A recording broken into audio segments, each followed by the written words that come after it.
झावरिया सरगोदा साल 2025 थाना झावरिया में जराइम में कमी के रुझान रहा। एतादुशुमार के मुताबिक शाहपुर सर्कल में थाना झावरिया में जराइम में वाज़ेह कमी देखने को आई। पुलिस थाना झावरिया का फोकस शहरियों के जानो माल का तहफ़्फ़ुज़ और मुजरिमों की सरकोबी है।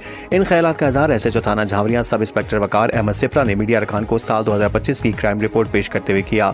इस दौरान मुहर्रर मोहम्मद आसिफ मेकन और नायब मुहर्रर हैदर झुम्मट ने साफियों के सामने जराइम पेश अफराद के बारे में रिकॉर्ड पेश किया और बताया कि गुज़िश्ता साल की निस्बत साल 2025 में 611 के बजाय 570 मुकदमा दर्ज हुए।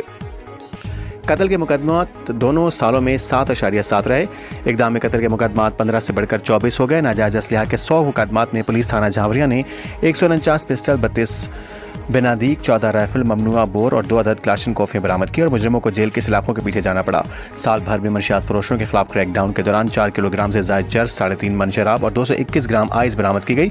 डकैती के एक मुकदमे में 22,27,000 लूटा हुआ माल बरामद किया गया। उन्होंने बताया कि इश्तिहारी मुजरिमान के खिलाफ कानून का शिकंजा सख्त किया गया है और जारी मुहिम में कत्ल और संगीन मुकदमात में मतलूब एक कैटेगरी के 18 और दीगर मुकदमात में मतलूब 111 मुजरिमान इश्तिहारी गिरफ्तार किए गए। उन्होंने कहा कि पुलिस थाना झावरिया मुजरिम और जुर्म के खिलाफ एक्शन लेने में कोई रुकावट बर्दाश्त करने को तैयार नहीं है। ताहम अवामी रद्दअमल के मुताबिक मजीद इस्लाहात और सख्त एहतसाब से जराइम की कमी के रुझान को बरकरार रखा जा सकता है। रिपोर्ट जफर अब्बास, तहसील रिपोर्टर, शाहपुर झावरिया।